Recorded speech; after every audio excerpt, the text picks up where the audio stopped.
and video to commute.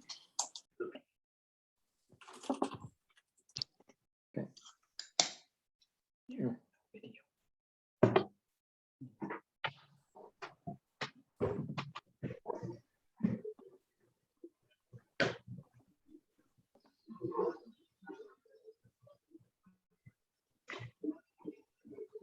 Bonsoir et bienvenue à tous. Good evening, everyone, and welcome.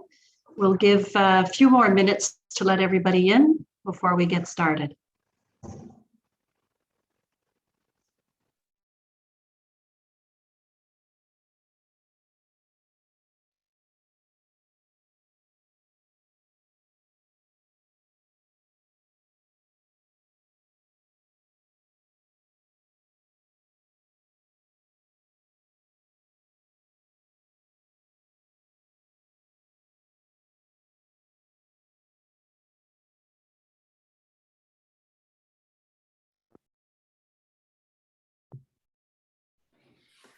Okay, Chica, supper's ready.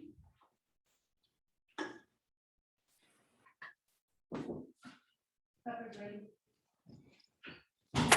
Oh, I love how smoothly this door opens now.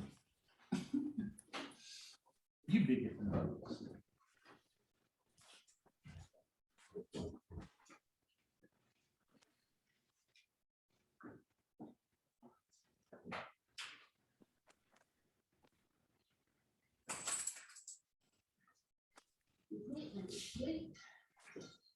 I think someone might have their microphone on.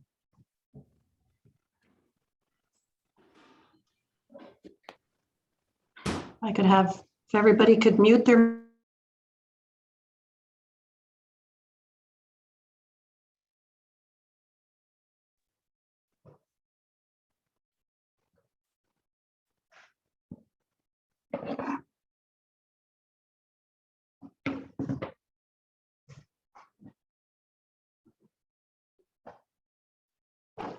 One more minute and we'll let more people in and we'll get started shortly.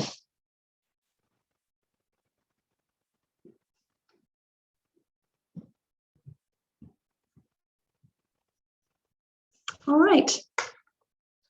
Bonsoir et bienvenue à tous. Good evening, everyone, and welcome to the Manor Park Estates Master Plan Update Meeting. My name is Suzanne Belliquet, and I will be your facilitator during this session.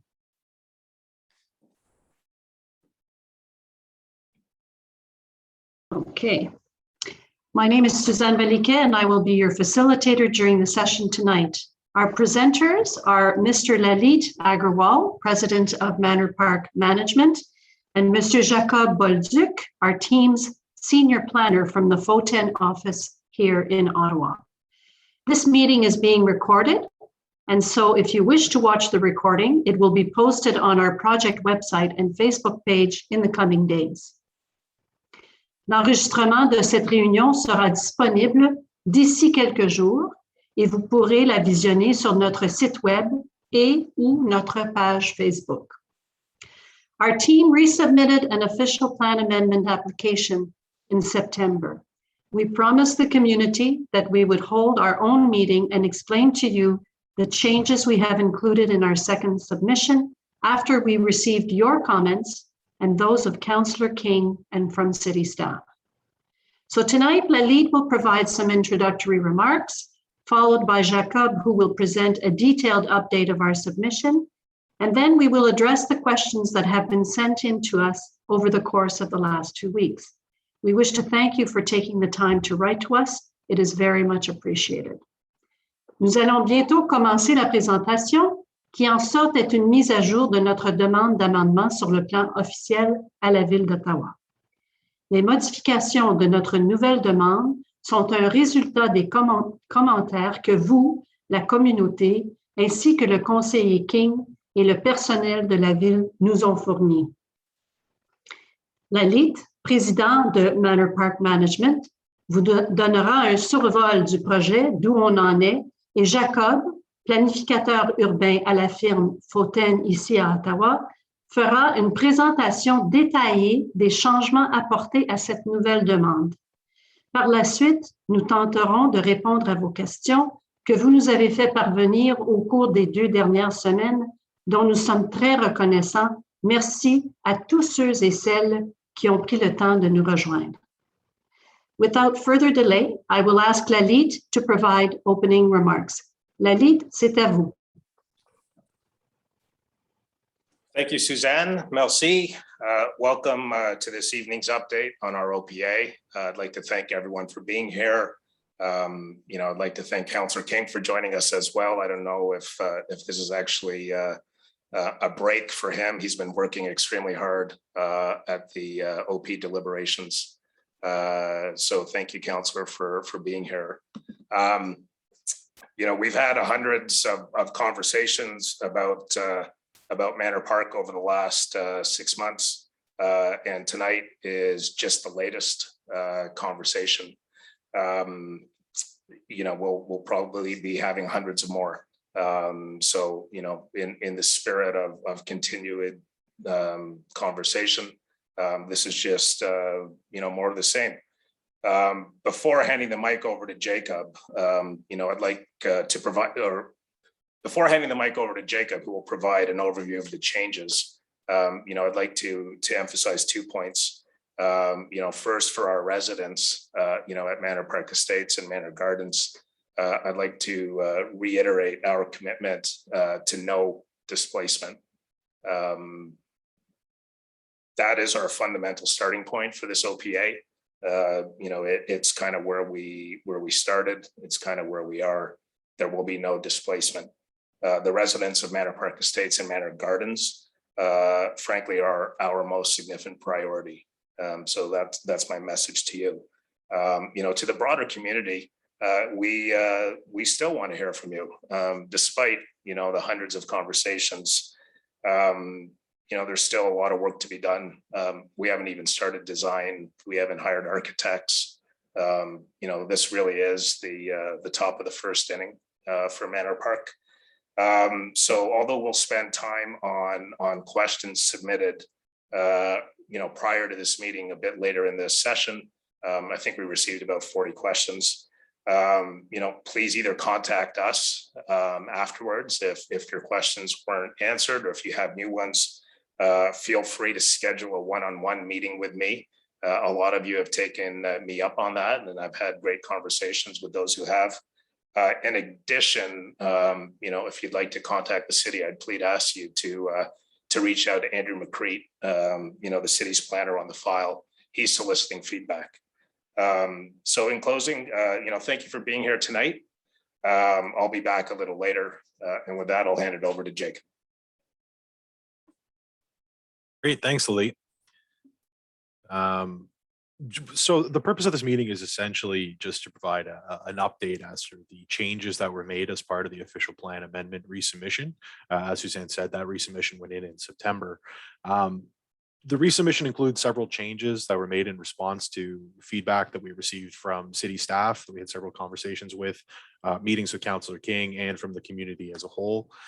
This presentation, we're going to keep it fairly short and detailed on the specific changes that were made, specifically to the area-specific policy schedules and the demonstration plan that were prepared and submitted as part of the OPA resubmission. And finally, like Lalit said, at the end, we're going to have a bit of a discussion on some of the key themes that emerged from the feedback and the questions that we've received. Some of them are fairly general in the sense that we got 4 or 5 questions kind of asking the same thing, and others were a little bit more specific. So we'll try to answer those as specifically as possible when it comes time for the key themes discussion at the end. But for now, we'll jump right into it and we'll focus on the changes made in Manor Park North right off the bat. So the big change number 1 is the Gateway building located on the northwest corner of Saint Laurent and Hemlock Road. That building was previously 15 stories. We heard a lot of comments that that is essentially it's a high-rise building height, anything 10 plus. And a lot of the public comments were well received, that this is not a height that they desired in their community, and they felt that it was too tall and not necessarily representative of what was surrounding the area. So that has been reduced to 9 stories as a Gateway building. we got into this a little bit in the last public presentation, but gateway buildings are essentially buildings that mark an entrance to a community or are located at strategic intersections with respect to transit and traffic volumes, to make sure that you're identifying, again, the gateway into what we consider here Manor Park North. So whether you're going down Hemlock or you're going down Saint Laurent, this is sort of the first thing you're going to see. So gateway buildings are usually taller, larger, with a more of an architectural expression. Something nicer, right? Kind of a jewel set right at the front. So in this case, we still feel we can achieve the intent of a gateway building, but we've lowered it to a mid-rise building height. So under 10 stories, being 9 stories. The second change follows the first one, and it's an overall building height reduction across multiple different parts of the project. So we've actually removed all high-rise buildings in Manor Park North. There is nothing proposed that is taller than 9 stories. As you'll see on this version of the area-specific schedule, the gateway building, of course, reduced to 9. You'll see some of the other high-rise buildings proposed to 12 stories were also reduced to a height of 9 stories. You'll see some of the 9s reduced to 6. An 8 reduced to 6. There's sort of an overall change in this corner of the proposal with respect to building height. So once again, most important takeaway for this part of Manor Park North is that no high-rise buildings are proposed within the Manor Park North area as part of the changes to the plan. Finally, this was a comment that we got from the councillor's office, as well as some very enthusiastic residents who are helping us participate in this process with respect to the proposed townhouse blocks in the north. We are not yet at the time where we're planning out the actual townhouses or how many units. We'll get into that a little bit later, but right now, basically the comments we had received were with respect to the orientation of the townhouses. And you can see that some of those were shifted in order to maximize potential sunlight to rear yard amenity areas for existing residents, as well as just sometimes that kind of conversation provides a better pattern, right? A better built form. So we're pretty excited about some of those changes. And we also sought opportunities to take away one of the low-rise apartment buildings in favor of townhouses or stacked townhouses, a more ground-oriented form of development. So that has been well noted, that there is an appetite for townhouses and other ground-oriented development in this neighborhood, especially in the proximities closer to existing residential uses, closer to single family homes. So that has also been introduced as part of this change, essentially more opportunities for some townhouses when we reach that zoning bylaw and site plan control stage for Manor Park North down the road. So that's a bit of a summary for Manor Park North. Overall, it's a reduction of the gateway building from 15 to 9 stories, a reduction overall of building heights. Any high-rise buildings have been removed. There's no building taller than 9 stories as part of the proposal anymore in Manor Park North. And as I just mentioned, we also have an overall proposed increase in the amount of potential sites for townhouses. Moving on now to the changes in Manor Park South. One of the comments we received that we thought was very well received was with respect to the community garden. It's again, we're not at the process where we have, for example, an institution that would occupy this building and help run the garden, but we know that it's something that we wanted to provide as part of that community facility component that we're envisioning on this site. And someone made mention that this section up here would actually be a better site for the community garden when previously we had it back here. So we decided to remove, I believe previously we had a little parquet or a little pops in this corner, and we moved the the community garden to this corner where it'll be further away from buildings. It'll have more sunlight potential, and it fits right adjacent to the community, which is a nice transition to that existing residential community, to have a garden as kind of that first step in when you go south. The second change has to do with similar to the changes in the north at the corner of Hemlock and Saint Laurent. We've revised the building heights at the corner of Saint Laurent Boulevard and Brittany Drive. So the bottom image here shows a reduction of the gateway building from 30 stories to 25 stories. The 15-story building next to it is now a 12-story building. And there was a third 12-story tower back here, which has been reduced to a 6-story portion of the podium accommodating this 12-story building. So an overall reduction, a significant reduction, including the removal of one high-rise building. at the corner of Brittany and Saint Laurent. Building on that as well, we did get a lot of questions, and this is responsive to those changes, but is more just kind of an overview of what the 45-degree angular plane is and how we come up with some of these building heights as part of the master planning process. We don't just write a number down. There is a technical analysis that helps us determine, what is a fair and appropriate building height that meets the intensification goals, while also ensuring that that you have minimal impacts upon the existing residential community that's adjacent to where you're developing. The city has several tools that they use to help determine what is an appropriate building height. Those are through the policies of the official plan or the urban design guidelines. The city has a whole set of them, including for high-rise housing. And one of those tools that we look to quite frequently is called the 45-degree angular plane. And it looks something like this. And the idea is essentially that you would have a 45-degree angle and you draw a line, and that's the maximum building height, or approximately equivalent to the maximum building height. That height is drawn, or that angle is drawn at a height equal to the permissible maximum height under the existing zone that you're transitioning to. So in this case, this neighborhood to the north has a maximum building height of 8.5 stories. And then you look at what you're proposing, you go that high, then draw the 45-degree angle. And what that is intended to give you is an approximation of the appropriateness of building height. And it doesn't mean you can't in certain cases go beyond it, or in some cases might be more appropriate to be under it. But the 45-degree angular plane is a good general guideline for seeing what kind of impacts new development is going to have on a community. One of those things is especially with respect to sunlight. The 45-degree angular plane is in part designed to ensure that rear yards or other green spaces, or even just your property in general, is not going to have a tower that significantly shadows the site. There's also sun shadow studies that get completed as part of the site plan and zoning applications that will help model out that development and show exactly where the shadowing impacts are. But as a step one, as a general first step, we look to the 45-degree angular plane, which helps show that sunlight can still achieve, can still get to those rear yards and ensure that adjacent areas are not being shadowed in any undue adverse way. So this is with respect to the 9 and 12-story buildings proposed on Brittany Drive. We also completed a 45-degree angular plane analysis for the 12 and 25-story buildings that were previously 30 and 15. Those were reduced. So the 45-degree angular plane here shows as well that in between the full separation between the properties and locating the high-rise as far away from them as possible, we were able to achieve a 45-degree angular plane at a height of 25 and 12 stories. So that's sort of change number 3 in the south, is going back and looking at how our existing building heights meet the 45-degree angular plane and other transition policies and tools that the city uses. One, for example, is ensuring that high-rise buildings are located generally 20 meters or so from any property line abutting an R1 through R4 zone.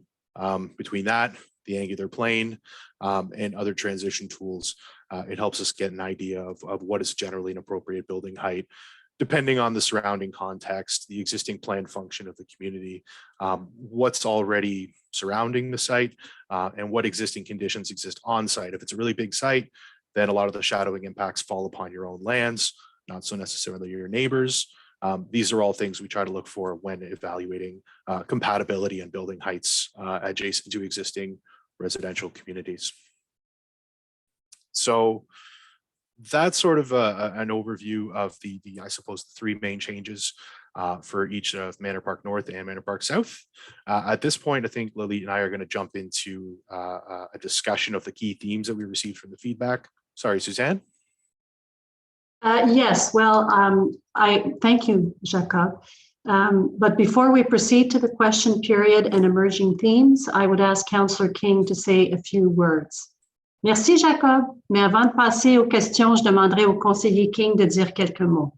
Councillor King, if you're with us, it's over to you. Yes, well, thank you for the opportunity to just say a few short words. I really do want to thank Manor Park Developments, Lalit and his team for providing continued opportunities for meaningful feedback on this official plan amendment. I think just as Lalit had mentioned, I'm also auditing and participating in another call, a joint session of Planning and Agricultural and Rural Affairs Committee on the official plan, the next version. And one of the most interesting observations that most of my colleagues have made during that meeting is that development goes better when there is continued community input and there's more back and forth. And so I'm here to listen to community members and as well to the applicant to really get a sense of the evolution of this submission. And after listening to feedback from residents, as well as feedback from the developer, I'll move forward with more comments on the changes that have been made. But I think it is important, and that's one of the lessons that we really took to heart over the summer, going out into the community, listening to members of the community Manor Park, going into neighborhoods, seeing the impacts, and reflecting on that and ensuring that change emerges from some of that input. So I'm really pleased that Manor Park Developments is willing to undertake this process, have a fourth meeting. As we might note, this is not an official city meeting, so city staff is not here. And for that reason, city staff is still has the new submission, is looking at it, taking more input. And as a result, I'm going to listen and as well where I can on this call. And apologies if I do disappear. I am on another call, but I really am thankful for this opportunity for community members to provide more input and more continuous input on this process. So thank you, Suzanne, for the opportunity. Bienvenue, conseiller. Thank you very much. You raised some great points, and we certainly look forward to continuing the conversation with you and with the community. Thank you. So Jacob, it's over to you and Lalit. I don't know if you want to perhaps give us a summary of what your key themes are and why you sort of put them together like that, and then go ahead and start on your on answering those questions that we received. Yeah, for sure. Go ahead. Sorry, Lalit's going to take off and lead us off with number one, but just overall, essentially, we took the emails that we received. Again, some of them were a little more general, a little easier to group with others. Everybody's kind of talking about the same thing, and some of them were calling out very specific aspects of the project. So we'll do our best to address all the feedback that we received, whether it's through a general response to, again, some questions about building height, or again, if somebody was asking about their very specific property and what impacts would fall on them. So we'll try to give an overview as best as possible. If you feel like your question was not answered or you have any more, we do have our contact information here, as well as following up on Councillor King. You could always email Andrew McCrate, who is the file lead at the City of Ottawa. His email and contact information is here, and it's also available on the DevApps webpage for the City of Ottawa. If your interest is more in contacting the project team, you can do so by contacting Suzanne through info@visionmanorpark.ca. So we'll get back to that, and I'll leave this up when we come back. But for now, the key themes and the feedback, that's how we'll be approaching that. So Lalit, if you want to take it off. Yeah, no, thanks, Jacob, and thanks, Councillor King. I think I echo your comments. I was kind of surprised that some of the deliberations were to ask for developers to engage with community groups prior to an application, and in our case, we've been doing that for about 5 years. So hopefully the rest of the city catches up. But I'm genuine in saying that, hey, listen, I hope the conversations are ongoing. This is a 50-year project. We don't enter into something like this to be a bully or out of greed. It's just, hey, we've got an aging housing stock, and we need to think about what should happen to it. So diving into the questions, we're going to tackle them individually in these 5 buckets. But one of the first questions was how does this actually improve Manor Park? And I've been on the receiving end of all kinds of feedback, and this was an interesting question, and it forces you to think. I think by starting with a no displacement pledge, right? I think there is a bit of a recognition now that that's a massive impact to any sort of pro forma. So obviously we're not starting with a profit motive or a pro forma, right? We're talking about neighborhood renewal.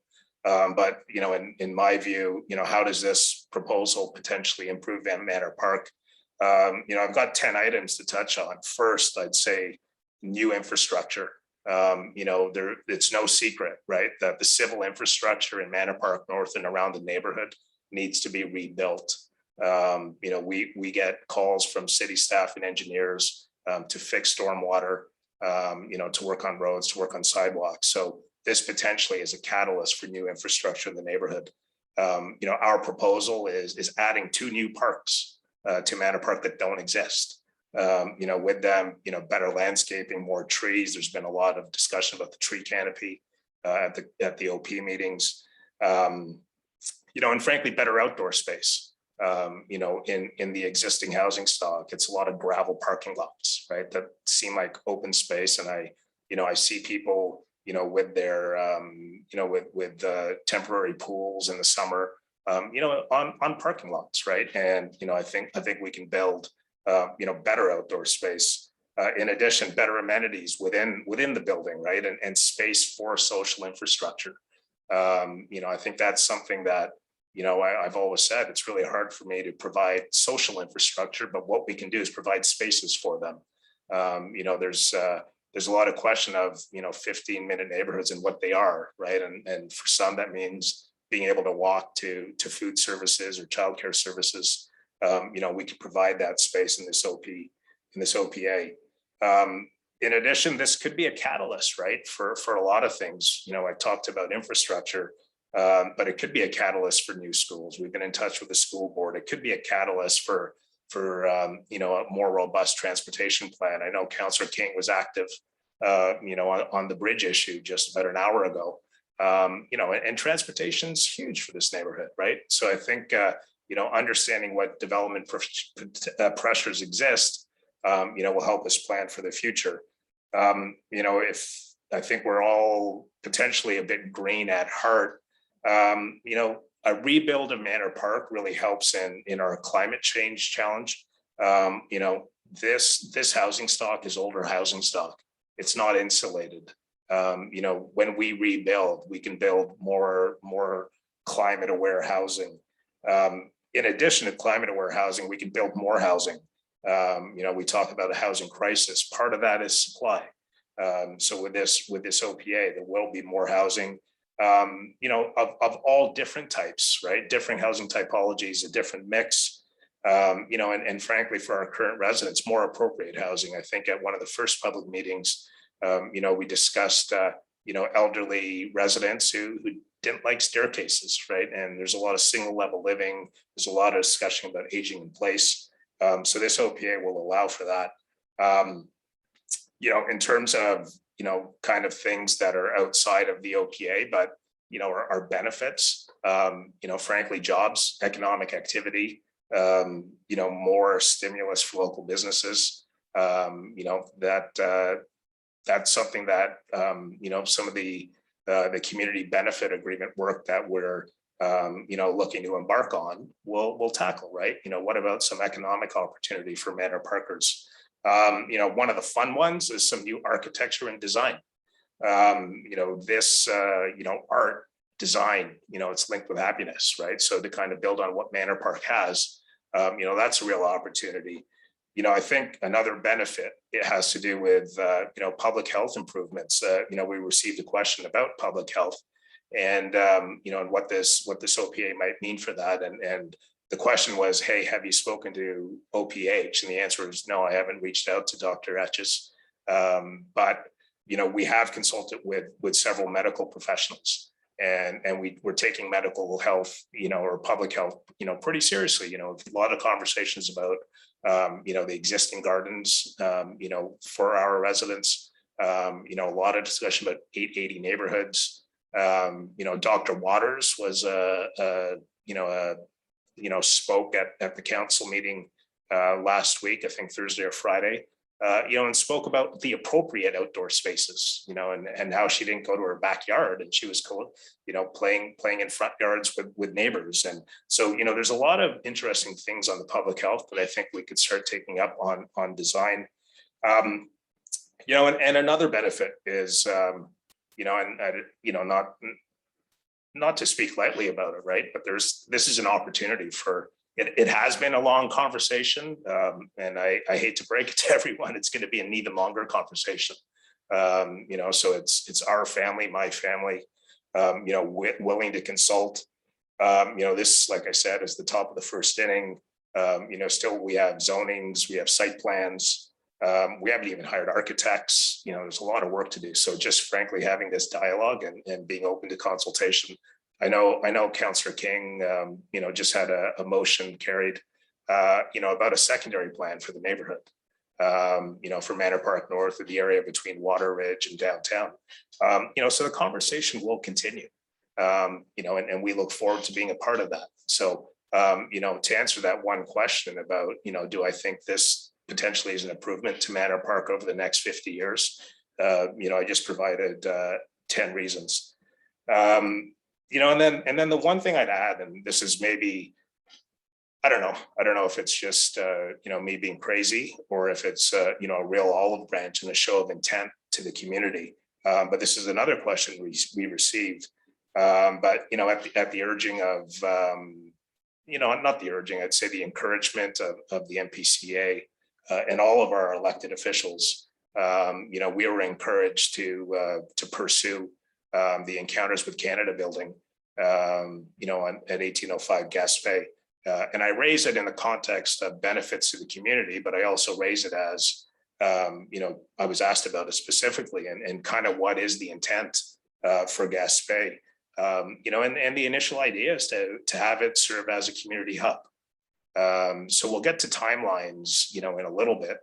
But here on day one, or not even day one, on day zero, before any OPAs, before any site plans, before any approvals, before any construction, here's a real message to the community that, hey, listen, at 1805 Gaspé, let's build a community hub. We've been working with the MPCC, with Lana and Allison, and they've been great, to kind of come up with ideas on how to program the space, whether this could be feasible or not. But that really should answer, kind of, well, hopefully it gives a bit of perspective on our commitment to the neighborhood and the community, but also, two birds with one stone in one sense, and that, the Gaspé building is meant to be a community hub. And we're working on exact details on that. But, that's kind of the first set of questions on kind of vision and consultation. And I'll get a glass of water and hand it over to Jacob for the next little bit. Great, thanks, Lalit. Just temporarily, I'm going to stop sharing my screen. I just got to pull up my notes to make sure that I'm addressing all of the comments that we received. We tried this earlier, and it appears I can't quite do both at the same time. So thanks for your patience. Just going to share it in a half screen format.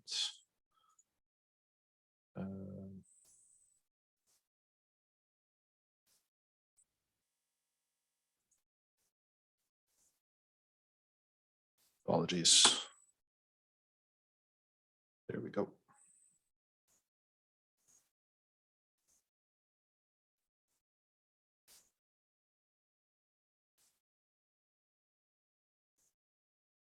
Thanks, everybody. Sorry about that.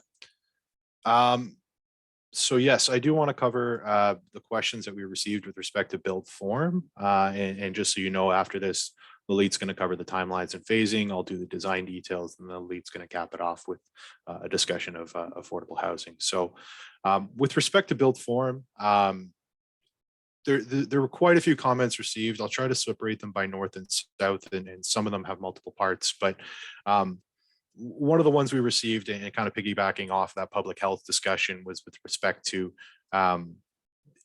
impacts of a long-term project on hospital capacity, public healthcare providers, and just general the well-being of a population when you bring in an intensification project or a neighborhood project on this scale. There were also discussions, and I'll echo Dr. Waters' presentation last week at the Joint Committee with respect to density generally not being correlated necessarily, or sorry, public health concerns not necessarily being correlated to density with respect to cities. There's a lot of discussion, and I was happy to see this about, density is a concern, especially with the COVID-19 epidemic. And I'm not a doctor, and I'm not going to speak to that, but the comments that were provided in that hearing, and I would expect, or I would hope that people will go listen to it, is that there are a lot of other markers of health when it comes to communities. And when you have a certain level of density or a certain level of intensification, you can start building what we call these 15-minute communities. And that is the overall indicator of a better public health and ensuring that people have services and amenities that they can walk and cycle to, so that they're not always sitting in their cars, or having employment located closer to residential uses, so that people aren't necessarily sitting in their cars. They have alternative modes of transportation to work, including transit. So the question was more specifically about Montfort Hospital. In this case, hospitals and similar to school boards, everyone is loosely involved in the overall planning process when it comes to new development. And when you have a long-term project like this, the numbers and the population increases are factored into those larger public health decisions. So we haven't, or at least we have not been part of any discussions with Montfort Hospital specifically, but you can understand that there is a larger public health discussion that is ongoing, and that falls back into construction timelines as well, and any impacts related to noise or pollution. Construction is an inconvenience. We do recognize that. All applications at the site plan control level, which is a few steps away, or at least one step away, would require a construction and as well as a traffic management plan. These are completed in consultation with the councillor's office, and they aim to mitigate for any potential impacts as best as possible. So that sort of addresses the questions around how traffic is going to be handled in and around the site. Piggybacking off of that, I suppose there was a question about transportation impacts. And so we had to submit a transportation impact assessment as part of this application. That is a report prepared by a professional engineer that looks at the impacts of the proposed development on the surrounding community, ensuring that the proposed development, the existing roads may need to be upgraded, or if they have capacity, transit as well, cycling facilities, all of that is considered, but it's at a very macro level because we're only at the official plan amendment stage. But the great thing about these TIA reports is that they're completed at every stage of the process, and they get more and more detailed. So right now we're looking at it, if conceptually, again, through an OPA, if these lands were to redevelop like this over the 40-50 year timeline that we're proposing, how would those building blocks kind of work with one another, and how would those transportation impacts cascade, and basically what infrastructure would need to be upgraded first in order to accommodate new development, all those kinds of questions. And then on a very specific site plan level, when you get to traffic management, it's about, where's the driveway location? Do you have enough loading spaces for commercial uses? Those types of situations. So that's the first question, kind of related to public health construction and traffic management. The follow-up question that we got there, and this is one of those very specific ones I pointed out, was there was a question about transitional lands, and specifically why certain lands in the initial application, I think they were specifically referenced page 39, why were certain lands identified in orange as transitional? The transitional lands identified on that slide, that came from a conversation that we had with city staff early in the process, where we were essentially asked to prepare a schedule that said, these are the lands that are being developed.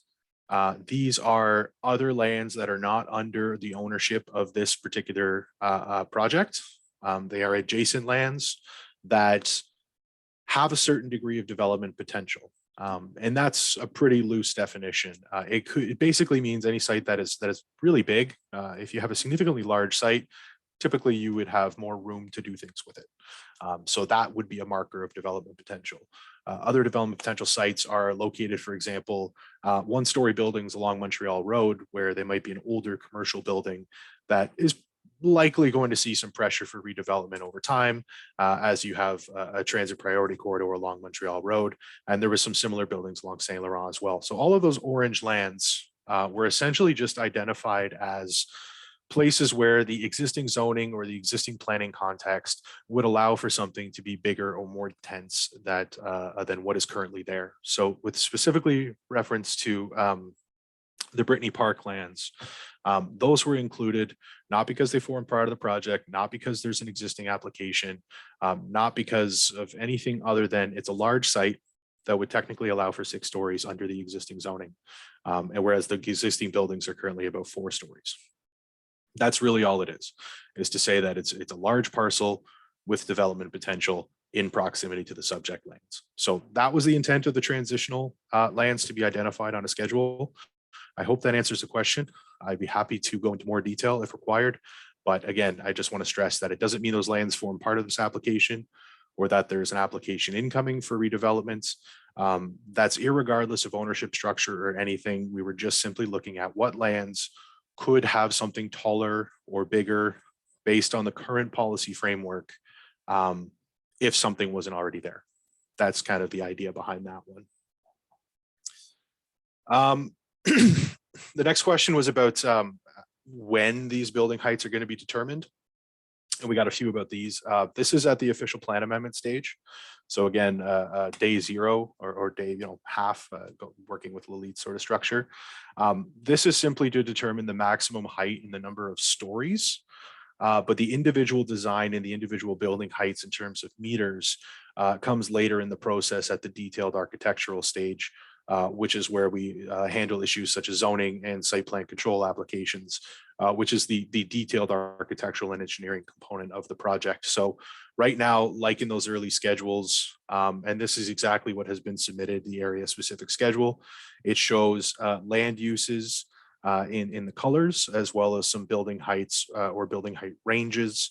And as you'll note, the locations of towers or any taller buildings has been identified with a number, which is the total maximum number of stories. So that is essentially a discussion about how these heights will be proceeding from here on out, should this be approved. If you have, for example, a 9-story building under the policy framework, once you get into zoning, you start looking at exactly how tall it's going to be floor by floor. And then a maximum height, and then at site plan you have, which is usually with zoning, a more detailed structure that can be accounted for. So the next question is about reductions in height in Manor Park South. We kind of talked about that a little bit in the presentation, so I won't go into it too much. But a lot of the height has either been eliminated or shifted to other appropriate areas for building height. And again, the 45-degree angular plane provides a justification for those proposed building heights, showing that you have minimal impacts on adjacent residential properties in the residential community to the north. We also got asked about building heights surrounding what we're calling the village core up at Blasdell and Saint Laurent. We're currently proposing 6 stories there. There's a lot of discussion about the new OP, and of course, that's being debated at joint committee right now, so we don't want to get too much into that. But we know 6 stories is generally appropriate for this type of an area, given the existing and potential classifications of Saint Laurent. 6 stories is also pretty suitable for just in general for its location on this type of street, but also because we're trying to build up, like we said, that little village core within the community, which would have commercial uses at grade, and planning knowledge which say that you need additional residential development to support those planned commercial uses and help try to build a resilient little core to help service the community, which feeds into the idea of the 15-minute community and people having services close to them. So we know that there's a commercial plaza located on the southeast side of Hemlock and Saint Laurent, but that's kind of far away in the corner when you compare the rest of Manor Park North. And even in the original plan that we talked about this in our first presentation, but this was the location of an original shopping center for this neighborhood, because the original intent was to have those commercial lands located fairly centrally along Saint Laurent, and to ensure that people didn't have to walk too far to get to those services. So while these new commercial services will be supported by 6 to 9 story buildings, it'll also be the patrons will also come from the surrounding area. So a bit of a discussion about that intersection and what the intent there is. Going back to Manor Park South, there was a question about the 12 and 9 story buildings along Brittany. Again, we touched on that a bit in the presentation with respect to the 45-degree angular plane. The policies of the official plan and other tools that the planning department has, such as the urban design guidelines, talk about the 45-degree angular plane, 20-meter separation to our residential communities for high-rise buildings, and other such tools. So not to reiterate what was already discussed with respect to the 9 and 12 story buildings there, but as you can see, it meets the 45-degree angular plane. The next question was asking about the appropriateness of height in Manor Park and if 9 stories is appropriate, and makes reference to the PPS, which is the provincial policy statement. That is the provincial guiding document for new development, and municipalities must have regard for the PPS when they come up with policy. So a lot of the discussion of the new OP right now is about the new PPS that came out in 2020 and how the new OP meets the provincial intent. So it's true that the policies of the PPS do speak to the sensitive integration of new developments in existing areas when it comes to building heights. But it's important to note the planning context and the other policies that work with along with that compatibility policy. So just considering that the existing building heights and existing development was established in the 1940s, 1950s, and now we're planning for development that's probably going to be built in the 2040s, 2050s. It's important to keep in mind that what exists right now is not necessarily the planned function of the community, and it's not necessarily compatibility does not necessarily mean building what's already there. It means building in that transition. It means you want to provide for intensification that aligns with the other policies that speak to population growth and creating these 15-minute communities. But again, those transition policies touch on key planning tools that we use to make sure that we're not imposing undue adverse impacts on these adjacent communities. And as we've said several times now, the 45-degree angular plane is just one of those tools, but these diagrams do help show how that height is considered. The last question we received with respect to built form was specifically about the percentage of a typical increase you would see for new residential development. So if you had a site that had X number of units, and you tore it down and you proposed a new development with Y number of units, what is that typical increase? And at the end of the day, there is no typical increase because it's all dependent on the existing policy and regulatory context, which we sometimes call the planned function of the site. The existing conditions, so if a site is quite large or oversized, if it's serviced on full municipal services, does it have proximity to transit? And also the surrounding context. Is it immediately adjacent to a single detached dwelling or other low rise? Is there a big park across the street, or maybe it's right next to a big park? So all of these factors kind of come in to determine the overall density increase that's proposed. And also it's set over a certain timeline, right? If you were to tear down a single detached dwelling and put up 2 semi-detached dwellings on the lot, that's a 50, you're doubling your yield essentially from 1 unit to 2, and that's happening immediately.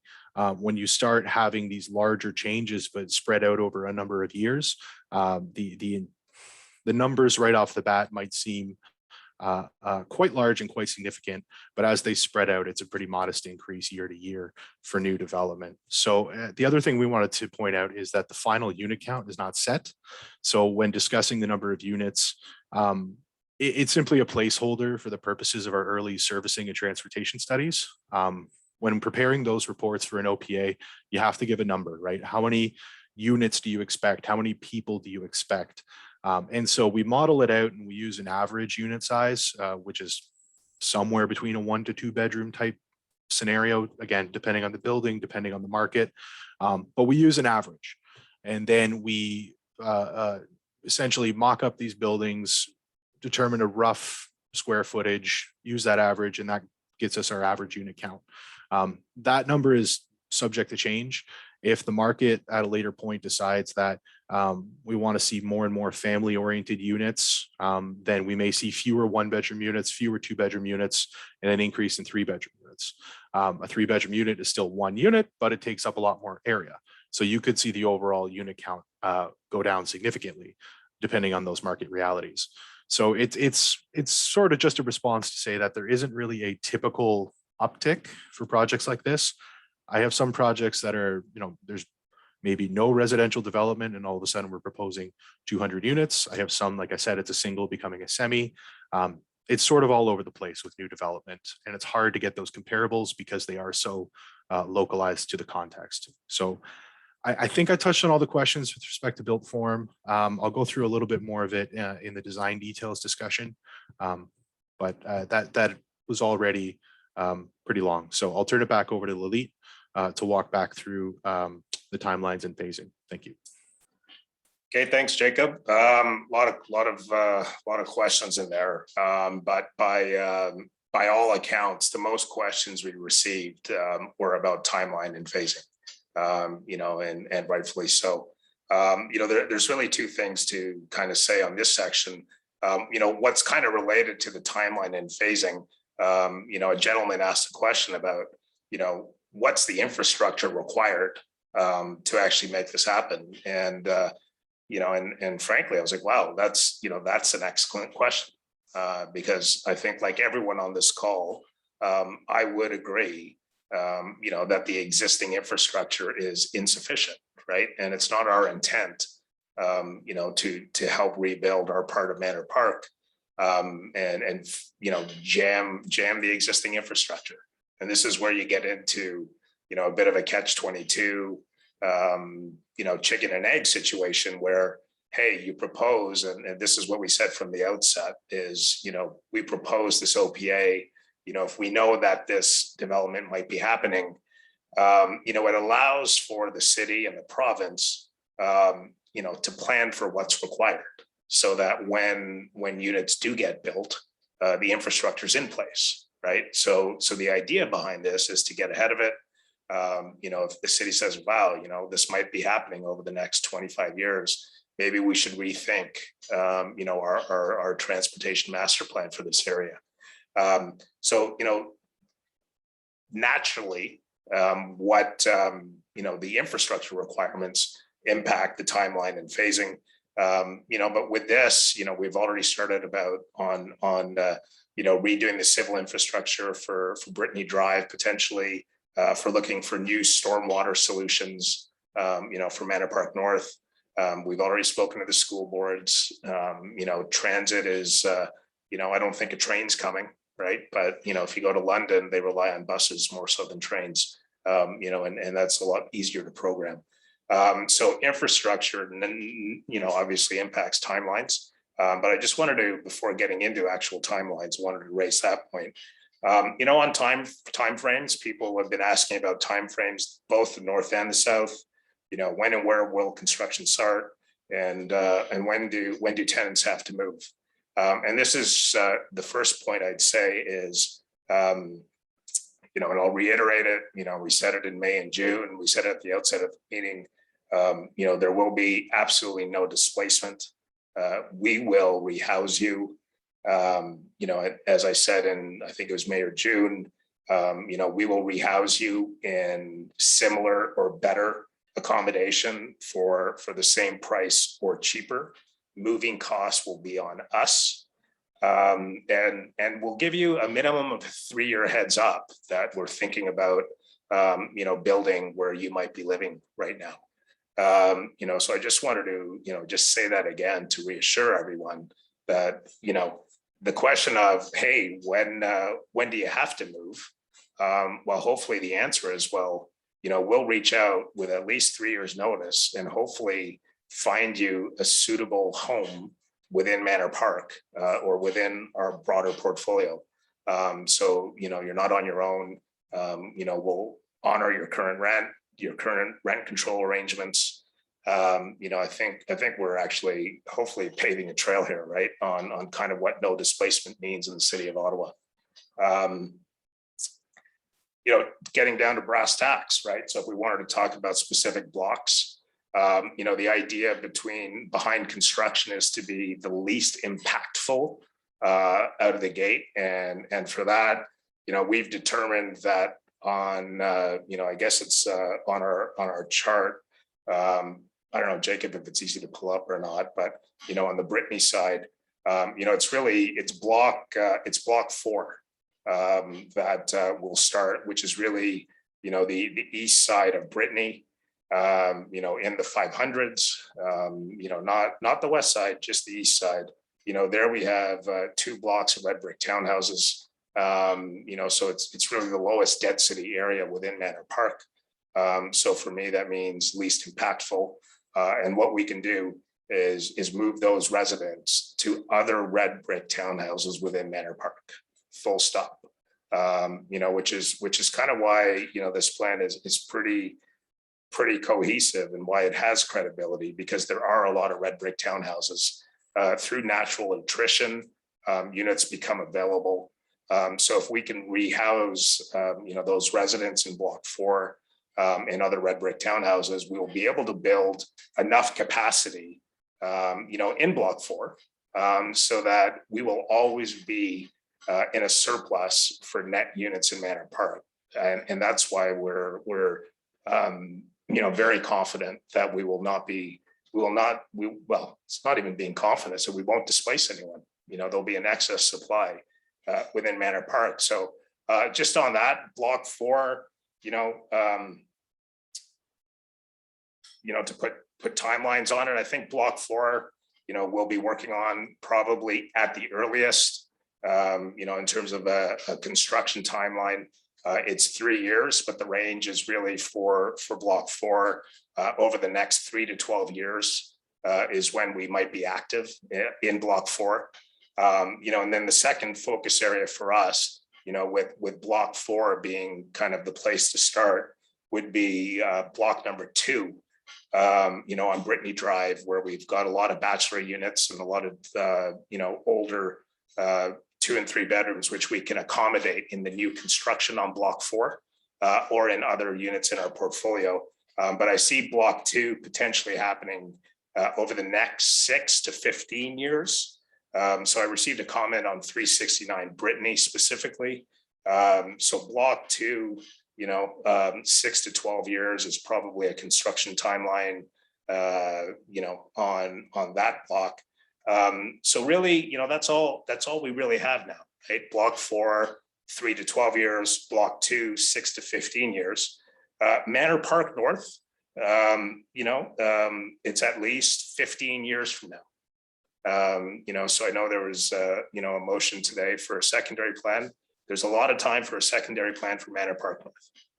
I'm on record. This is being recorded. The first 2 blocks to be focused on are block 4 and block 2. And that really takes us 15 years out. And I wasn't married 15 years ago and had no kids 15 years ago. So a lot can change in 15 years. So, that's probably as concrete an answer I can give on timelines and as we're starting. Like I said, this allows us to honor our pledge of no displacement. And it's the least impactful in the community. I received a specific question on Rockledge, when, and similar to discussing Manor Park North, I'd say at minimum 15 years from now. That's really the best I can do without, being able to kind of foretell the future. But that's a bit on the timeline. So hopefully, hopefully that gives people a bit of, granularity and specificity on kind of where work might start. But, I think I'd like to reiterate, and I'll talk more about it after Jacob's next section, is the timeline has to go hand in hand with the no displacement pledge. And, why we're doing it this way is to be able to not displace. So with that, Jacob, I'll hand it over to you for section 4. Great, thanks, Lalit. This one will be much shorter than my last speech, but this is more about the design details and the construction timelines. Sorry, just fixing my own setup here. Apologies. Thanks.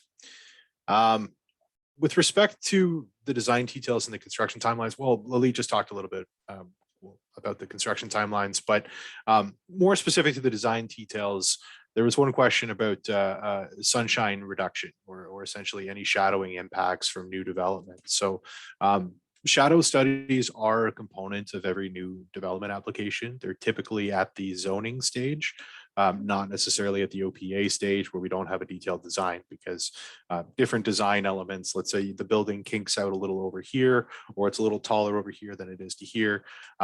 Those all play into the shadow studies, and the more accurate of a model that you produce, basically the more refined your building is, the more accurate your sun shadow study is going to be. At this stage, we basically just have blocky masses that just demonstrate the development potential of the site. So sun shadow studies will be forthcoming as part of every single development application. And just going back to what we had talked about, there are certain tools that we use that we know, like I said, the 45-degree angular plane, that shows that there is an amount of sunlight that will reach those rear yards just based on the 45-degree angle, and ensuring that that height is set back far enough from those people's rear yards. So there are a lot more sun shadow study impacts, sun shadow studies and their impacts that will be coming through the development process. But that's not typically something that we would do at the official plan amendment stage, more at zoning and site plan, which again, every single part of this development, if it goes ahead, would have to follow through. There's a question about parking. Our intent is to shift parking, and we had covered this in our initial presentation. Underground, there's a lot of surface parking on site. There's a lot of space that is being allocated to the surface parking of individual vehicles right now. And so as part of our efficiency, as part of our sustainable approach, the idea is to remove that parking from the surface. There's still some surface parking in key areas where underground parking may not be appropriate, such as for those townhouses we talked about.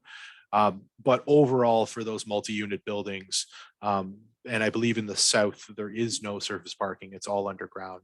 And the idea would be to also minimize on-street parking, except in strategic locations. So for example, adjacent to park space or adjacent to other local commercial uses. But priority would be given to a complete streets initiative, which would include potentially some surface parking on streets, but more importantly, good sidewalks, good cycling lanes, and good traffic calming measures, especially along Brittany.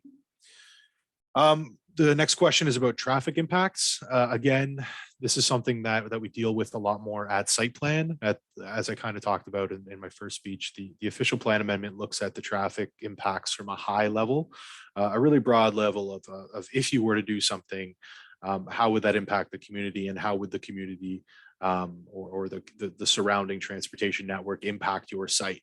The more refined details come through the zoning and site plan. Transportation impact assessments that look at connections for transit and transportation in the city in a broader capacity. So transportation impacts are difficult to assess at this stage because we're not proposing exact unit counts, exact parking numbers, exact driveway locations. It's more conceptual at this stage that over a given timeline, if you were to introduce a certain amount of units, what can the current road network or transportation system accommodate? That's kind of the level that we're at this point. And finally, and again, I did touch on this briefly before as well, with respect to noise, traffic, and pollution. Construction is, again, it's inconvenient. Noise and dust and I suppose pollution all are a part of construction. But there's also the element that you are replacing an aging housing stock with more appropriate housing. So from a climate perspective, there is an advantage there as well. We kind of talk about this in planning sometimes, but the greenest building is the building that's already there. We've heard this before, but you do reach a point where that I suppose that balance, or you reach a threshold where that is no longer the case, and suddenly you have buildings that are poorly insulated, that are just leaking heat, that the windows aren't necessarily the latest technology, and so you reach a breaking point where construction is inevitable to replace that existing housing stock that has reached its life cycle. So once again, there will be a construction and traffic management plan that will be circulated through the councillor's office way later in the project when we get approaching construction and the site plan process. That there will be again a construction management, a traffic management plan to help try to mitigate for those impacts, or at least make them known, so that everybody in the neighborhood is minimally inconvenienced, recognizing that construction isn't fun for everybody. So that's sort of an overview of the design details and construction timelines. Really, at the end of the day, a lot of this comes later in the process. The official plan amendment stage is high level, it's conceptual, it's about overall building heights and land uses. It's not necessarily focused on design details or architectural details or location of servicing, location of driveways. All of these things come down the road. So that's it for design details. I'll turn it back over to Lalit. Thanks, Jacob. So now on to the fifth element, and we're hearing a lot more about MOUs and rightfully discussing affordable housing. So I'm going to touch on some elements along that theme. First question, are community benefits being addressed? I'd say the answer is yes. And I'd also like to thank the councillor for introducing us to Martin over at the Ottawa Community Benefits Network and his team. I think community benefits, I think a lot of it was maybe considered as part of MOUs that we've seen in the past with regards to affordable housing, and no displacement. But there are elements on social procurement, job training, green space, community space, that are important, right? So, are we considering them? Yes. We've started a process with, led by Peter in councillor's office, where, we're going to try to, I'll be honest, we're trying to figure out the right structure on kind of what this agreement looks like. So we're at those early stages, but the councillor's office, really, Peter, is coordinating a working group, of people from the community, who could, provide guidance and really would want to roll up their sleeves for the next 5 or 10 years and figure out how, this development over the next generation or two can really serve the community well. So, yes, we're addressing them. Have we finalized them? The answer is no. If you're interested in participating in this working group, I'd suggest reaching out to Peter. And once the group is constituted, we look forward to engaging with it, and having robust discussions. And like I said, it really expands on the work, we're already doing, within the city and in the east part of Ottawa. Case in point, the Gaspé building. There's a community center for Manor Park, right? So really it's how do we make that happen? Or, some may have, kind of seen a bit of the news on, Ottawa's resident superstar Chef Rick, and what he's doing on Rideau Street. And that might not be Manor Park, but he's starting with food services. But the next phase of that is actually job training in the building trades. So we're already doing some work in job training, and we look forward to continuing it more, potentially formally in a CBA with Councillor King and Peter. One of the questions that is finally, I think it's the realization has happened, right? So it's kind of affordable housing. How do we define it? How do we ensure affordable housing for low income households?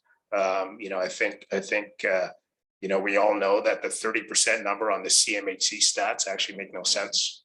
They never did, and it was a loophole and a missed opportunity, frankly, for the city. But I think in the new official plan, some of that data after motions of today will be corrected, on the definitions of affordable housing. But then on, for low income households, kind of how do you provide affordable housing? And I'll be honest, we're finalizing targets for affordable housing, with city staff right now. And it's great to have new definitions, but in terms of ensuring deep affordability, I think there's a realization, and I'm sure Councillor King can attest to this on the board of OCH. We need all levels of government to support, private enterprise to kind of make that happen. But like we've said before, we're wanting to be part of the solution, and we're looking forward to engaging, and whether that means building for an agency or whether it means selling land. We're all ears, because it is a real issue that we all need to tackle collectively. We touched on getting back a bit to an MOU, plans for existing tenants and how they're housed. I kind of touched on it on the, when I last spoke, but we're not displacing. We'll reiterate again our commitment to no displacement. By kind of outlining block 4 and block 2. I think people can understand how we can build capacity within Manor Park, so we can move our current residents within Manor Park. But like we said before, maybe someone's daughter moved to Canada, and if there's a preference to rehouse someone in Canada to be closer to their family, we can offer those opportunities as well. So the plans for our existing tenants is to hopefully, have them be, our existing tenants, or continue to be our tenants, right, or residents for as long as they'd like to stay with us. Aisha, if I can say, she asked, for an update on the MOU, and whether we'd share it, and when it'd be executed. My understanding is if there's an approval for the OPA, it gets executed then.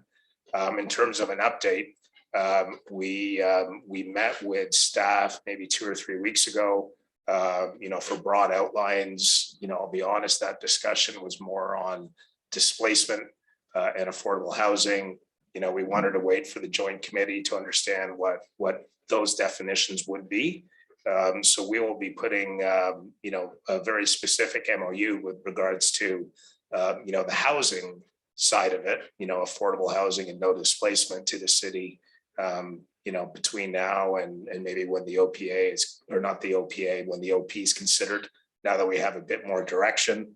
A community benefits arrangement would be in addition to this, and probably at a later date. But will we be willing to share it? Yeah, absolutely. I have no problems sharing it. After there's, it's available. We're not there to share it, but I think people understand what the principles would be. If Andrew's willing, we can, share it through the planning department. We could always share it on our website, and we can share it through our distribution lists. Or you can just reach out to us. Someone asked us for the confidential minutes of the pre-consult meetings, and I arranged to have those sent to that gentleman. So we're happy to do that. A couple of just odds and ends questions for our existing tenants, and it's with regards to repairs and maintenance of the existing units. Will we continue to upkeep the current housing stock? And the answer is absolutely. This OPA, will be built over the next 50 years. So, we discussed, or I brought up 2 blocks where we might start construction for the next 15 years. But otherwise, hey, it's status quo. We'll continue maintaining. In the last 5 years, we've redone all the windows, roofs, doors. We're replacing pipes this year. We're doing paving. We're spending millions, on trying to upkeep Manor Park. I know for some that's not enough, but this is when you kind of have 75-year-old units, that weren't built well to start with. You kind of do your best, right? And that's why we're talking about rebuilding a housing stock.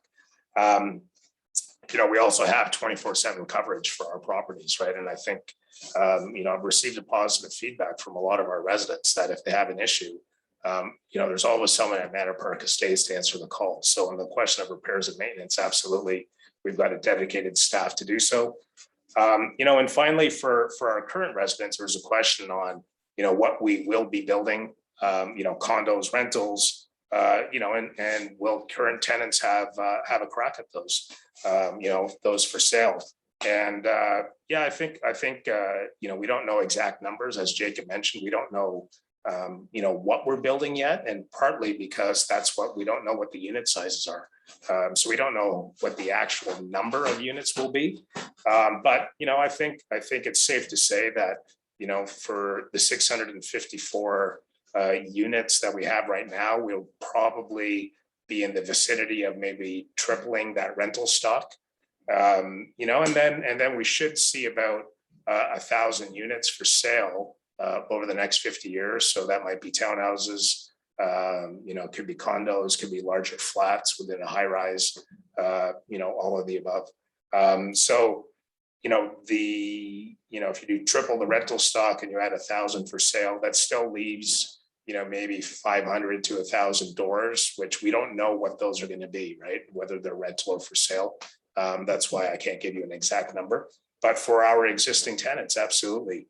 Our current tenants will have, a chance to purchase, right? And, I'd love to be able to, showcase marketing brochures today, but we're so far from that.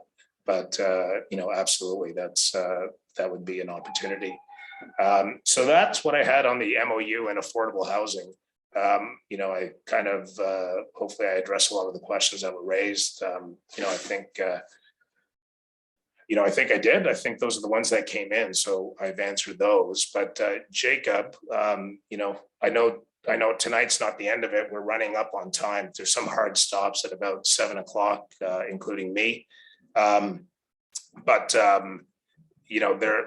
There's always time for more consultation. Obviously, we're responsive through email, on info Vision Manor Park. I'm available for one-on-one meetings. We've got a Calendly page set up. I've enjoyed those conversations. Some of them have gone on for 2 or 3 hours. So that's still available. Andrew McCreet is, still soliciting feedback. So please reach out to him with your comments, ideas. So that's what I have to say tonight, aside from thank you. But Jacob, before signing off, I wanted to hand it over for you if you had any final comments or questions, and then maybe you can hand it to Suzanne for a closing. Thanks, Alida. I appreciate it. No, I just wanted to say thank you to everybody for coming in tonight. And if s'il y a des francophones qui participent à soir et peut-être que vous préférez des réponses en français, je vous laisse savoir que l'équipe est capable de répondre aux questions en français. Alors, si vous envoyez vos courriels à info@visionmanorpark.ca, l'adresse courriel ici, on est capable de vous répondre en français si vous préférez. Merci. Thank you. Merci, Jacob. Thanks. Merci. Merci à tout le monde d'être parmi nous ce soir. Thank you, everyone, for your participation in listening to our presentation. And as we mentioned, Lalit was saying that he has another meeting at 7 o'clock. So regrettably, we will have to cut it off now when we're done. But at the same time, we mentioned earlier that this session was recorded. So if somebody wants to look at it again, it will be on our Facebook page and on our website, either tomorrow or the next day, either one. So you can look for it in the next 24, 48 hours. And we really do thank you for participating tonight, because the timing is supper time. So some of you may not have had a chance to have your dinners yet. So we wish you a good evening, and thank you everyone again for being part of this. Merci beaucoup à tout le monde. Bonsoir.